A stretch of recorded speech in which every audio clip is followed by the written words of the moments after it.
오늘은 내 평생의 소원이라는 제목을 가지고 여러분과 말씀을 나누기를 원합니다. 이 한때 몇 년 전에 미국에서 뿐만 아니라 전 세계에서 어떤 일이 있었냐면은 모든 사람들이 세상 사람들이 시선이 집중되는 사건이 있었습니다. 여러분도 아마 이 사건을 접해 보셨을 거라고 생각합니다. 2024년도였어요. 2024년도에 6월 5일경이었습니다. 6월 5일에 이 사람이 누구냐 하면은 그 우주 항공사입니다. 여러분 우주 항공사인데 이 순이 윌리엄스랑 이 부치 윌머라는 사람이 우주 항공사인데 이 사람을 나사에서 이제 어디로 파송을 했냐면은 우주 정거장에 파송을 하려고 했던 거예요. 그래서 그때 우주선이 하나가 새롭게 만들어졌습니다. 그 새롭게 만들어진 우주선이 바로 이 스타라이너라는 이 우주선이에요. 그래서 이 우주선에서 이 두 사람이 타고 어디로 가냐면 그 국제 우주 정거장에 가시는 것이 목적이었습니다. 그래서 이 목적은 아주 간단했어요. 이 사람이 이 우주선을 타고 국제 우주선에 갔다가 그것도 사람들을 잘 태우고 돌아올 수 있는 건지 확인하는 것이었습니다. 그러니까 별로 어려운 게 아니에요. 그래서 그 계획이 며칠짜리 계획이냐면 8일짜리 계획이었습니다. 8일 동안 가가지고 이 우주선이 아무 문제가 없는지 잘 점검해 보고 난 다음에 다시 지구로 돌아오는 계획이었어요. 그래서 이제 2024년 6월 5일 날 떠날 때 그들은 일주일 출장이라고 생각했을 것입니다. 그 식구들한테도 내가 일주일 동안 출장 잘 다녀오겠다라고 아마 말을 했을 거예요. 그리고 이제 6월 5일 날 출발을 했고 아주 안전하게 6월 6일 날 이 국제 우주 정거장에 도착을 했습니다. 도착을 해가지고 이제 그 점검을 하면서 어떤 상황인지 한번 점검을 했어요. 근데 이 점검하는 과정에 어떤 게 발생이 됐냐면 이 새로 만들어진 이 우주선에서 그 추진기라는 부분이 있는데 그것이 약간 이상한 거예요. 그리고 헬륨이 유출이 된다는 것을 새롭게 발견을 한 거예요. 그러니까 이제 나사가 난리가 났습니다. 그래서 이것을 고치기 위해서 막 이런 방법 저런 방법을 다 동원을 했어요. 그런데 고칠 수가 없는 거예요. 그래서 안 되겠다. 이 스타라이너라고 이 우주선에 사람을 태우고 다시 지구로 돌아오는 것은 굉장히 위험하다라고 판단이 선 것입니다. 그래서 두 사람은 국제 우주 정거장에 내려놓고 뭐만 돌아왔냐면 이 우주선만 돌아왔어요. 우주선만 돌아온 것입니다. 그러니까는 이 사람들은 그 남아있는 이 그 두 명의 항공사는 8일만 있으면 집으로 돌아갈 거라 생각했는데 갑자기 집으로 돌아가지 못할 상황이 발생을 한 거예요. 그렇지만 이제 그 사람 생각에는 이렇게 생각했습니다. 조금만 지나면은 다시 지구로 돌아갈 수 있을 거라고 생각을 했습니다. 근데 그것이 하루가 가고 일주일이 가고 한 달이 지나고 해가 바뀌었어요. 해가 바뀌어서 언제 돌아왔냐면은 2025년 3월 18일에 돌아왔습니다. 3월 18일 들어왔어요. 그래서 286일 동안 그 우주 정거장에 있었던 거예요. 물론 이곳에는 다른 사람들이 몇몇 소수지만 있습니다. 식량도 있고 동료들도 있고 해요. 그렇지만 이 푸치나 그 순이 같은 이 두 항공사는 8일만 계획하고 갔기 때문에 갑자기 이런 일이 발생하니까 멘붕이 온 거예요. 멘붕이 온 것입니다. 그리고 정말로 언제 내가 돌아갈 수 있을 것이라는 그 보장이 없었어요. 왜냐하면 이게 지금 수리가 되고 다 돼야 되는 상황이기 때문에 어떻게 할 방법이 없는 상황인 것입니다. 그래서 이제 이 사람은 계속 그 안에 있으면서 여러 가지 했지만은 여러 가지 많은 어려움들이 이 조그마한 곳에 갇혀 있다고 생각해 보시기 바랍니다. 우주 한복판에. 그러니까 얼마나 이분들이 힘들겠어요. 그런 상황이 된 것입니다. 그런데 이제 다행히 286일 만에 이제 어디로 돌아올 수 있었냐면 지구로 다시 돌아올 수가 있었어요. 근데 이 기간 동안 얼마나 이분들이 스트레스를 많이 받았는지 이 짧은 기간 동안 노화가 엄청나게 왔습니다. 한 사진을 보여드릴게요. 이렇게 됐어요. 비포 애프터입니다. 그래서 이분이 이 기간 동안 물론 우주에 있으면은 이 노화의 원인은 이 스트레스뿐만이 아니라 몇 가지 원인이 있어요. 첫 번째는 뭐냐면 우주는 지구에 중력이 작용하지 않기 때문에 이 공중에 붕붕 떠다니잖아요. 떠다니니까 근육을 사용할 수가 없대요. 그래서 내가 막 열심히 뭐 밧줄을 묶고 운동을 하루에 2시간씩 해도 우리의 근육이 소실되기 때문에 여러 가지 노화가 빨리 된다고 합니다. 그리고 또 우주에 있으니까 우주 방사선을 직접적으로 이제 오늘 지구에 있는 우리보다 더 많이 쬐는 거예요. 우리는 하나님께서 딱 막아주셨잖아요. 그래서 우리는 지구 자외선을 방사선을 많이 안 받는데 우주에 가면 그걸 많이 받기 때문에 이렇게 노화가 빨리 진행된다는 것은 사실이라고 합니다. 그러나 그럼에도 불구하고 이분들은 다른 분들에 비해서 더 많이 노화가 된 거예요. 그래서 학자들은 도대체 이분들이 왜 이렇게 노화가 많이 됐냐라고 하면서 그들의 생각은 뭐냐면 스트레스 때문이라는 거예요. 그 갑자기 8일만 계획했던 것들이 286일이 지나면서 엄청난 스트레스를 받은 것입니다. 그로 말미암아 이렇게 노화가 빨리 진행되었다라고 과학자들이 이야기를 하고 있는 것입니다. 근데 우리가 살다 보면요, 우리 인생이 이럴 때가 있지 않습니까? 내가 내 인생을 8일만 계획했는데 갑자기 그것이 286일로 연장될 수가 있는 거예요. 이런 일이 없으면 정말 좋겠지만 그러나 우리의 삶에는 이런 일들이 정말로 많이 발생한다는 것입니다. 아마 곧 해결될 거라고 생각했을 거예요.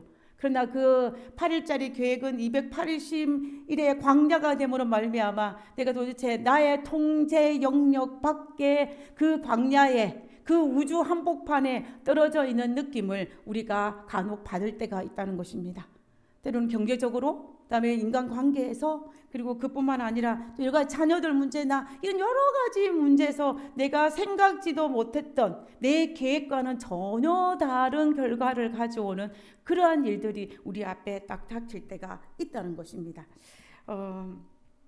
그런데 하나님께서 우리가 이런 광야를 가끔씩 허락하는데요. 문제는 뭐냐면 문제는 광야가 있느냐 없느냐의 문제가 아니에요. 믿는 사람들도 믿지 않은 사람들도 모든 사람들에게 이 지구에 살고 있는 우리 모두는 뜻하지 않은 286일의 광야를 경험하게 된다는 것입니다. 그래서 내 광야가 있냐 없냐가 중요한 것이 아니에요. 진짜 중요한 것은 뭐냐면, 진짜 문제는 이 끝이 보이지 않는 이 광야를 내가 어떻게 지나갈 것인가, 그 문제예요. 우리가 우리 자녀들이 그리고 우리가 앞으로 살아갈 때 우리의 삶에 앞으로 아무 일이 없을 것이라고 생각하시는 분은 아무도 없을 거예요. 그죠? 그리고 그렇지만은 이 문제를 우리가 어떻게 해결해 가고 어떻게 지나가야 할 것인가가 우리가 가져야 진짜 문제라는 것입니다. 우리가 얼마 전에 국제시장을 보지 않았습니까? 여러분 보셨죠? 보신 분도 계시고 안 보신 분도 계실 텐데 지난주에 우리 목사님이 여기에 대해 설교를 쫙 했어요. 그죠? 근데 저는 이 장면에서 제가 집에 가서 이 영화를 다시 봤습니다.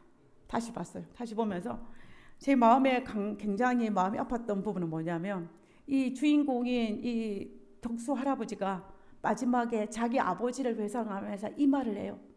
아버지 이만하면 내가 참 잘 살았지. 근데 내 진짜 힘들었거든요. 이래요.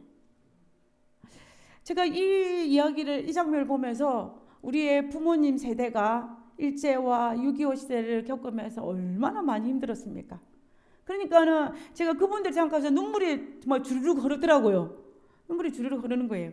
그래서 저는 이분을 보면서 그렇게 힘들게 내 삶을 되돌아보니까 내 인생이 너무 힘들었다는 거예요. 그러면서 울면서 아버지에게 이야기하는 이 분의 모습이었습니다.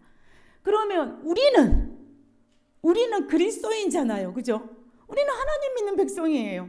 그럼 우리는 어떻게 정말로 힘든 이 세상을 이렇게 고백하며 살 것인가? 도대체 우리는 어떻게 살아야 할 것인가가 우리의 숙제인 것 같아요. 우리의 숙제인 것입니다. 제가 몇 주 전에 우리 김초롱 장로님 오셔가지고 우리 합창을 이 곡을 하지 않았습니까? 내 주께 가까이 나가는 일. 제가 여러분 이 노래 잘 아시죠? 정말 많이 불렀어요. 제가 신앙생활 교회 들어온 횟수만큼 이 찬양을 불렀던 것 같아요. 그런데 제가 이 찬양을 다시 부르면서 이 가사가 너무 감동적인 거예요. 이 가사가. 그래서 이 가사를 가만히 보니까 그리스도인이라면 이렇게 살아야 되겠구나라는 그 마음이, 그것이 이 가사에 고스란히 담겨져 있는 거예요.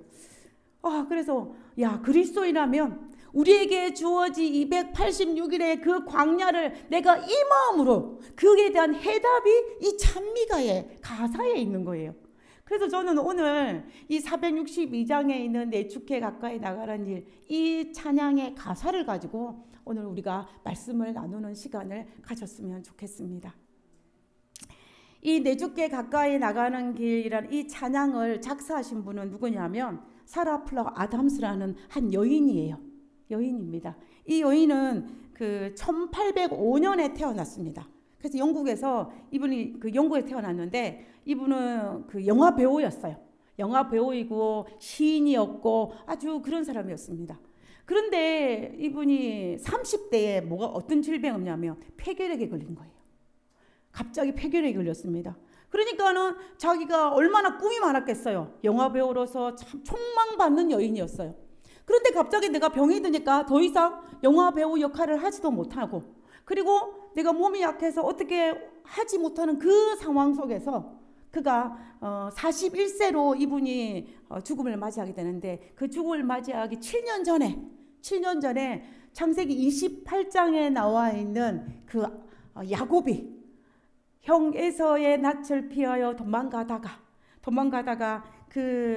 뭘 하냐면 광야에서 돌베개를 베고 누워있는 그 야곱의 28장을 묵상한 거예요. 그래서 지금 절망 가운데 야곱이 지금 돌베개를 베고 누워있는데, 그때 누워있는 야곱을 찾아와서 하나님께서 이렇게 말씀하시죠. 하나님께서 뭐라고 말씀하냐면 내가 너와 함께 있어. 내가 어디로 가든지 너와 함께하며 내가 너에게 허락한 것을 다 이때까지 내가 너를 떠나지 아니하리라는 그 말씀을 창세기 28장에 있잖아요.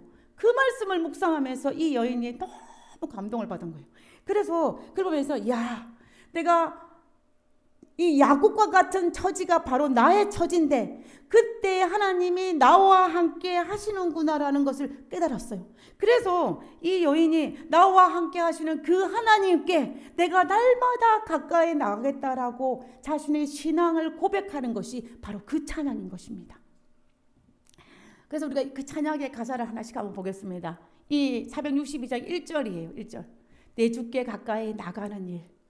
십자가 짐처럼 고생되나 내 일생 소원은 늘 찬송하면서 주께 더 나가기 원합니다. 라고 이야기했어요. 이 사라가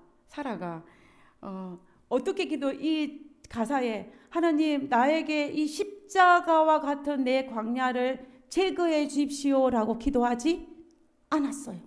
하나님 나에게 정말로 이 광야를 제거해 달라고 기도하지 않았습니다.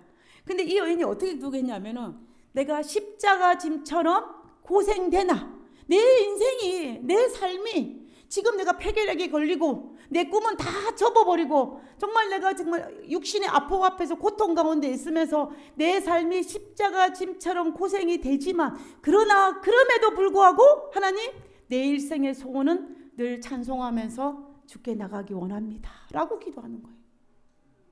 그 기도를 이 여인이 하는 것입니다. 여러분 한번 생각해 보세요. 야곱이 에서의 낯을 피해서 도망갈 때에 이 야곱의 마음이 어땠겠습니까? 야곱은 가족을 떠났어요. 그 사랑하는 어머니와 헤어졌습니다. 그리고 집도 없이 홀로 한 번도 가보지 않은 그 외삼촌 집을 향해 가는데 그곳에 가면 외삼촌이 나를 반겨줄지 안 반겨줄지도 몰라요. 아무것도 없는 그 밤에 홀로 남겨진 밤이었습니다. 다 버림받았다라고 생각했어요. 그 밤에 이 야곱이 돌베개를 베고 잠을 자는 것입니다. 정말 이 밤은 절망의 밤이에요. 이 밤은 정말 철저한 실패의 밤입니다. 그래서 어떻게 해야 될지도 모르는 그 밤이 바로 야곱의 밤이었던 것입니다. 그런데 그 밤에 하나님께서 야곱을 찾아오셔서 야곱에게 뭘 보여주셨어요? 하늘을 닿는 사닥다리를 보여줬어요. 그리고 하나님께서 이 말씀을 하신 것입니다. 내가 너와 함께 있어. 내가 어디로 가든지 너를 지키며 너를 이끌어 이 땅으로 돌아오게 할지라. 내가 네게 허락한 것을 다 이루기까지 너를 떠나지 아니하리라. 이 말씀을 하나님이 쫙 하시는 거예요. 그때 이 말씀을 하니까는 어때요? 야곱이 이 꿈을 꾸고 야곱이 꿈에서 깼습니다.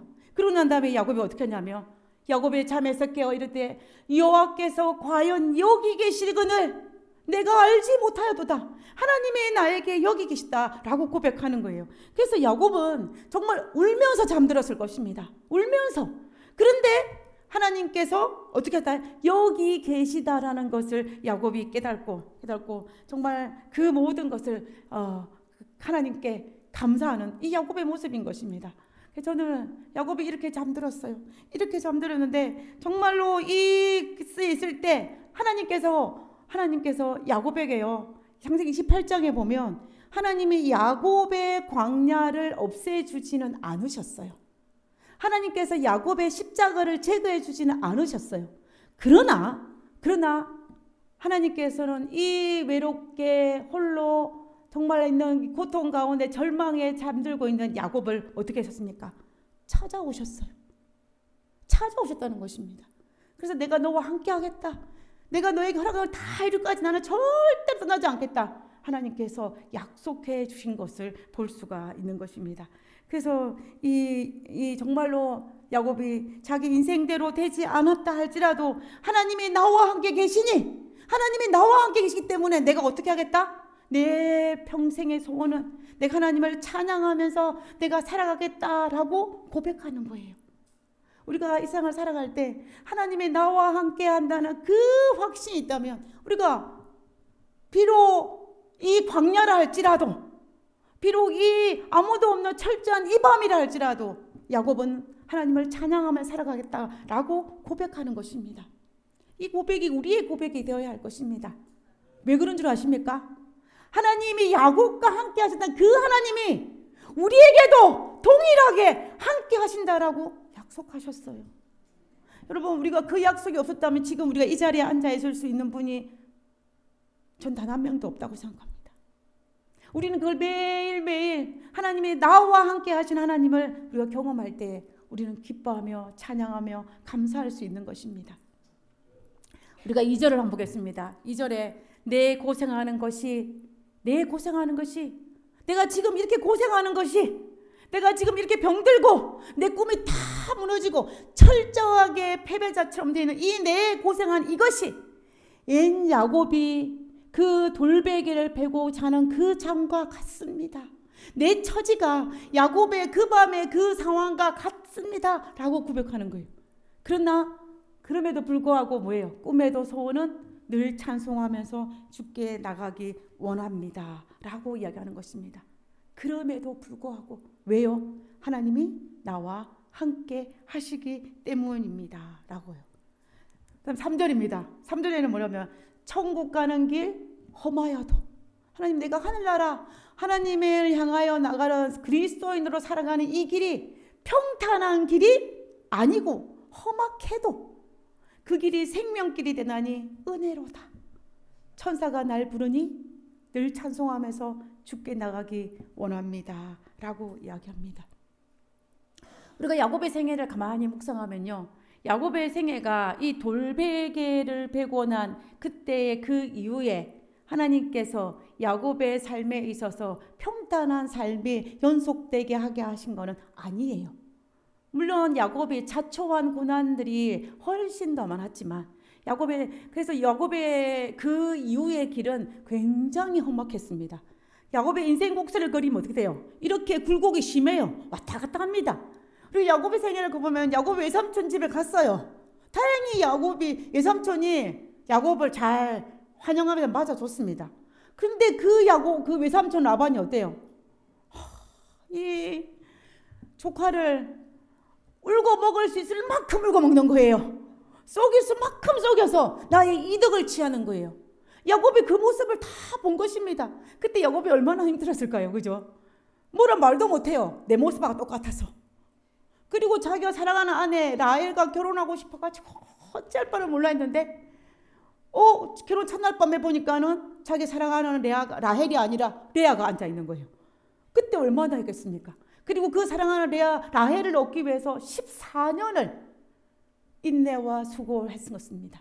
얼마나 그래요. 그러니까 이제 부인이 2명이다 보니까는 또 부인끼리 맨날 옹식당장 하는 거예요. 그러니까 그 가정이 편안할 수가 없죠. 저는 일부 다처제는 행복의 지름길이 절대 아니에요. 불행의 지름길이에요. 이 불행의 지름길로 간 거예요, 야곱이. 맨날 둘이 치고치고 하니까는 편안할 날이 없는 거예요.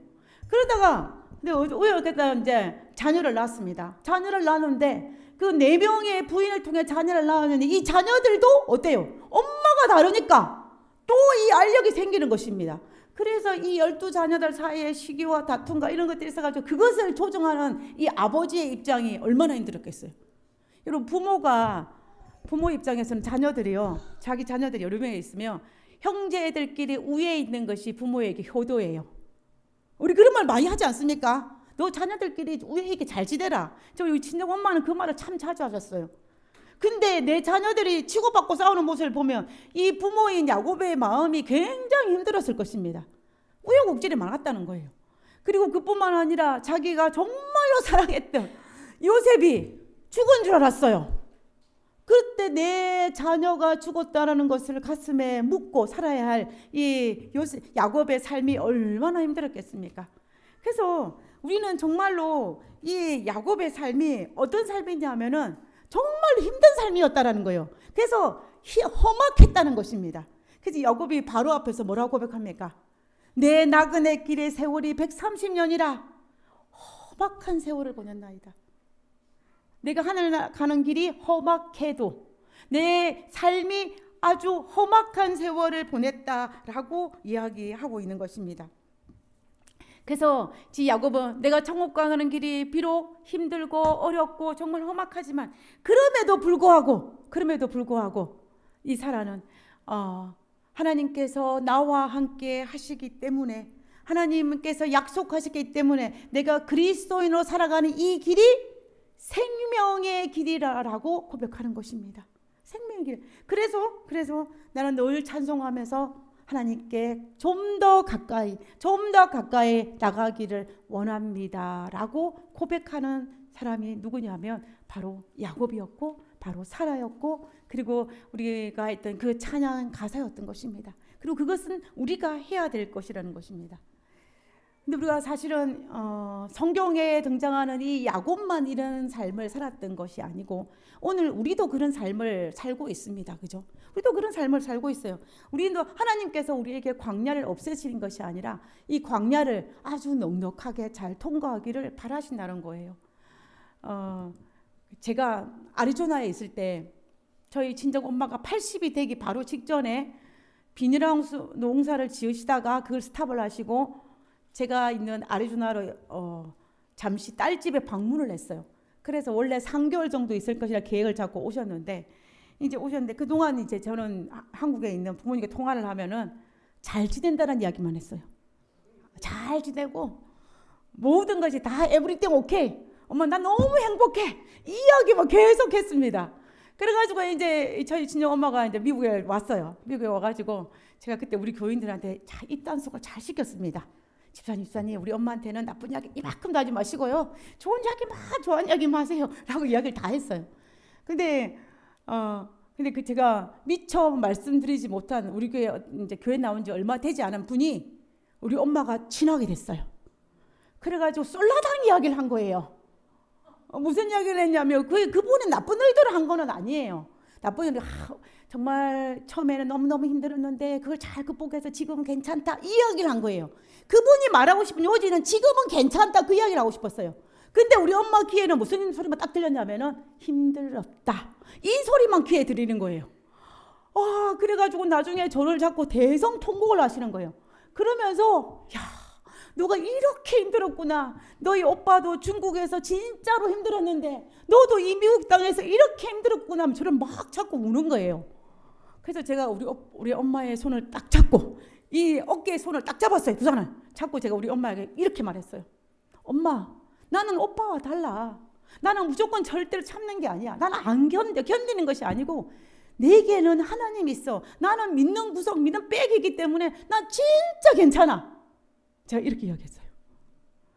여러분 이 말에 동의하지 않습니까? 우리는 정말 저도 모르게 우리 엄마 팔을 딱 잡고 이야기를 했어요. 엄마 우리는 무조건 참는 게 아니라 나는 하나님이 계시기 때문에 하나님이 있기 때문에 나는 믿는 구석도 믿는 백이 있어서 나는 정말로 괜찮다. 그 이야기를 제가 했습니다. 여러분, 미국 목회가 뭐 쉽기만 하겠어요? 행복하기만 하겠습니까? 가끔은 어려울 때도 있어야죠. 그렇지 않습니까? 우리의 인생이. 그래서 가끔 힘든 거예요. 힘든 것입니다. 우리가 미국에 한국을 떠나서 이 미국 이민 생활을 하면서 여러분은 어떻습니까? 여러분은 행복하기만 하셨어요? 어렵기만 하셨습니까? 그것도 아니잖아요. 그죠? 우리가 정말로 힘든 거예요. 그래서 462장 3절에는 천국 가는 길 험하여도 험한 것입니다. 험해요. 여러분, 한국을 떠나서 이 미국 땅에 정착하기까지, 우리의 자녀들을 키우기까지 여러 가지 수많은 일들을 겪었을 것입니다. 언어도 다르죠. 그리고 또 금만 다르겠습니까? 문화도 다르죠. 그리고 또 여러 가지 가족과 헤어지는 또 여러 가지 많은 오해 속에서 우리가 얼마나 많이 힘든 일이 많이 있었습니까? 근데 그 힘든 일을 우리가 이 수많은 힘든 일을 정말로 우리가 어떻게 살았냐? 독수는 뭐라고 했냐면요. 근데 진짜 힘들었어요. 이렇게 말했어요. 근데 진짜 힘들었어요. 근데 우리는 그렇게 할 수는 없잖아요. 우리는 그렇게 할 수가 없는 거예요. 저 이 말을 들으면서 우리가 눈물이 납니다. 여러분 아마 이 영화를 보셔서 이 장면을 보고 눈물이 나셨을 거예요. 왜 눈물이 나는지 아세요? 어느 정도 공감을 하니까. 어느 정도 공감을 되기 때문에 이 장면에 눈물이 나는 거예요.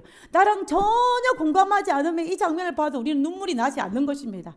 그러나 공감은 되지만 우리는 어때요? 혼자 가는 것이 아니기 때문에 우리는 이렇게 말하지 않고 행복하다 말할 수 있는 거예요.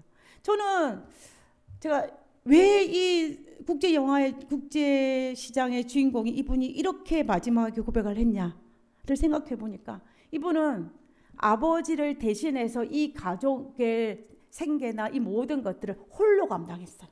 홀로. 나 혼자 열심히 내 동생을 위해서, 내 부모를 위해서 어떻게 하면 전쟁터도 가고 광부로도 가고 이렇게 다 하는 것입니다. 누구를 위해서? 홀로 이 모든 것을 다 지니까 너무 힘들었던 거예요. 그래서 내가 진짜 힘들었어요. 이렇게 말을 하는 것입니다. 그러나 우리가 알다시피 우리는 어때요? 하나님께서 분명히 내가 너와 함께 하리라는 약속을 주셨어요. 우리는 그 약속이 있는 것입니다. 저는 이 말씀이 너무 좋습니다. 수고하고 무거운 짐자들아 다 내게로 오라. 내가 너희를 쉬게 하리라 그랬습니다. 수고하고 무거운 짐진 자들아 다 내게로 오라. 내가 너희를 쉬게 하리라. 쉬게 하리라. 그래서 하나님은 우리를 홀로 버려두지 아니하시고 우리와 함께 하시고 우리의 모든 것을 같이 감당하시고 우리가 함께 걸어가신다라고 하나님께서 우리에게 약속하신 것이 바로 우리 하나님인 것입니다. 그래서 우리는 똑같은 광야를 통과하고 똑같은 이민을 경험하고 똑같이 이곳에 살지만 똑같이 이 험난한 이 험악한 세상을 살아가지만 우리는 어떻게 할 수가 있냐면요. 이 데살로니가전서에 있는 이 말씀처럼 5장 16절에 있는 이 말씀처럼 하나님께서 이렇게 말했잖아요. 항상 기뻐라. 가능한 것입니다. 가능해요. 왜? 하나님이 우리와 함께 하시기 때문에. 쉬지 말고 기도하라. 범사에 감사하라. 이것이 그리스도 예수 안에서 너희를 향하신 하나님의 뜻이니라. 왜 하나님께 말씀하셨냐면 하나님이 우리와 함께 하시기 때문에 너희가 기뻐할 수 있다. 그러니 너는 내 안에서 나에게 모든 짐을 맡겨두고 내 안에서 편히 쉬면서 너는 항상 기뻐하면서 즐겁게 살아라. 이것이 내가 내 자녀인 너희들을 향한 나의 소망이다 라고 말씀하고 계시는 것입니다. 하나님이 우리를 향한 소망은 무엇이다? 우리가 기뻐하는 것, 우리가 넉넉히 감당하는 것. 그래서 하나님은 우리의 광야를 없애주지는 않으시지만 그 광야길에 우리와 함께 하시기 때문에 우리는 넉넉하게 이 모든 것을 잘 감당할 수 있다는 것입니다. 우리는 그 약속 때문에 우리는 어때요? 웃을 수가 있는 거예요. 진짜 괜찮아 라고 말을 할 수가 있는 것입니다. 우리가 4절을 한번 보겠습니다. 4절입니다. 내 주께 가까이 나가는 일, 야곱이 잠깨어 곧 일어나 돌단을 쌓은 것 본받아서 숨질 때 되도록 늘 찬송하면서 주께 더 나가기 원합니다. 저는 4절이 절정인 것 같아요. 4절이 절정인 것 같습니다. 이 야곱이 잠에서 깨어나서 그 밤에 꾸었던 그 하나님과의 만남, 그 꿈을 단순히 꿈이나 감정적인 걸로 끝내지 않았어요. 우리가 18절에 보면 야곱이 어떻게 했냐면, 야곱이 아침에 일찍 일어나 베개로 삼았던 그 돌을 가져다가 기둥으로 세우고, 돌단을 쌓은 것입니다. 기둥으로 세우고 그 위에 기름을 붓고 그곳 이름을 베델이라 하였더라 그랬습니다. 베델의 이름의 뜻은 아버지의 집이에요. 그래서 내가 혼자 있는 줄 알았는데 이곳에 아버지가 계셨다 해서 그 아버지 집의 이름을 베델이라는 이름을 지은 것을 볼 수가 있는 것입니다. 그래서 이 야곱이 정말로 저는 일찍 일어나, 이 말이 참 마음에 들어요. 그 꿈을 꾸고 행동으로 바로 옮긴 것입니다. 하나님의 나와 함께 하신다는 그 생각들을 묵혀두는 것이 아니라, 그냥 사장시켜두는 것이 아니라 일찍 일어나서 돌을 가져다 기둥을 세우면서 하나님의 나와 함께 했다는 그것을 되뇌이면서 그것을 하는 것을 볼 수가 있는 것입니다. 여러분은 야곱이 이 돌을 기둥으로 세운 것에 대해서 한번 생각해 볼 필요가 있어요. 왜 야곱이 그것을 세웠을까?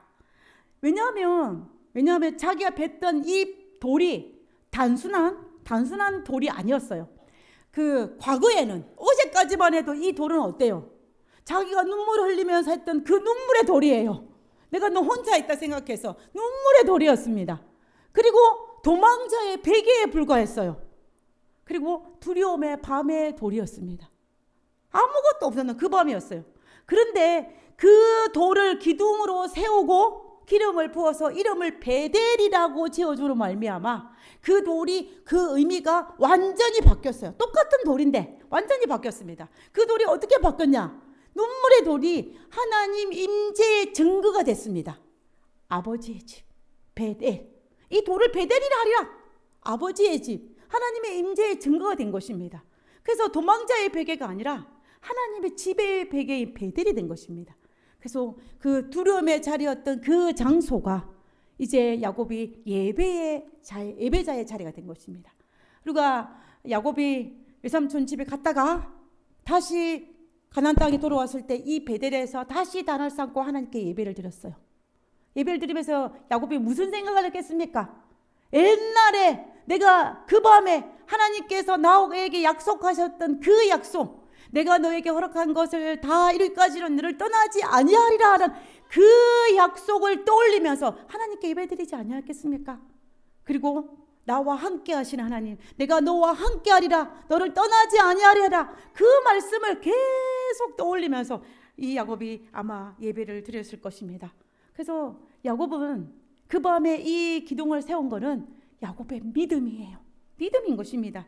하나님께서 이 모든 것들을 바꿔주시고 나와 함께 하시기 때문에 나도 어떻게 하겠다? 나도 내 평생의 소원은 늘 찬송하면서 하나님 안에서 기뻐하며 살아가겠다라고 고백하는 것이, 이걸 볼 수가 있는 것입니다. 우리가 세상을 살아가다 보면 하나님이 우리의 삶의 모습에서 고통의 모든 것들을 제거해 주지 않은 걸로 인하여 하나님 앞에 불평하기보다는, 그런 일이 생겼을 때 믿음의 사람은 누구처럼, 야곱처럼 이 일을 통하여 하나님께서 무엇을 하기를 원하시는지, 내가 이 일을 통하여 어떻게 하기를 원하시는지, 하나님이 도대체 이 일의 의미가 무엇인지를 묵상하고 생각하는 것이 우리 그리스도인의 특권인 것입니다. 그리고 우리의 그 삶을 뭘 해야냐면 재해석해야 돼요.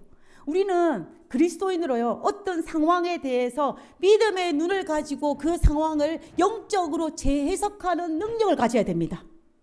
그래야만이 우리는 우리에게 주어진 이 삶이, 내 삶이 험악하여도 험하다, 거기서 끝나지 않아요. 하나님, 나 진짜 힘들었어, 여기서 끝나지 않는 것입니다. 그것을 영적으로 재해석할 때에 그 의미를 깨닫게 되면 그 자리가 바로 어떤 자리냐면 하나님을 만나는 자리예요. 하나님을 만나는 자리입니다. 그래서 우리가 그 자리에서 하나님을 만나야 돼요. 그래야만이 우리의 삶이 다 달라질 수가 있는 것입니다. 그래서 하나님이 내 인생에 있는 그 모든 것들에 있어서 내가 하나님께 맡기고 또 하나님의 의미를 깨달아서 하나님께 더 가까이 나가는 그것이 우리가 나의 앞에 있는 이 광야가 주는 축복이에요. 광야의 축복은 하나님을 발견할 수 있는 축복이고 하나님을 더 가까이 갈 수 있는 축복인 것입니다. 그래서 이 사라가 이 찬양을 지으면서 창세기 28장의 그 말씀을 묵상하면서 내가 지금 가는 길이 십자가의 길처럼 고생되고 어렵고 힘들고 너무 어렵지만 그러나 하나님의 나와 함께 계시기 때문에 이 상황을, 이 고난의 상황을 통하여서 내가 하나님을 발견했으니 나는 하나님께 더 나아가겠습니다 라고 고백하는 찬양이 바로 이 찬양인 것입니다. 여러분, 우리 다 같이 이 찬양을 하길 원하실 것입니다. 그래서 저는 시편 기자가 이 고백을 했어요. 하나님께 가까이함이 내게 복이라. 하나님께 가까이함이 내게 복이라. 그래서 우리는 정말로 젊었을 때이든지, 그리고 때로는 우리가 나이 들어서 병이 들 수도 있죠. 있고 또 여러 가지 어려움이 닥칠 수도 있습니다. 그러나 그 모든 일들 속에서도 기쁜 날이든지 슬픈 날이든지 상관없이 또 마침내 나에게 허락하신 이 생명의 호흡이 멈추는 그 순간까지도 우리가 늘 찬송하면서 하나님의 임재를 경험해서 주께 나가기를 갈망하는 그런 우리가 되어야겠습니다. 우리 모두 그러한 삶을 살게 되는 우리 모두가 되기를 간절히 바라면서 오늘 말씀을 마치도록 하겠습니다.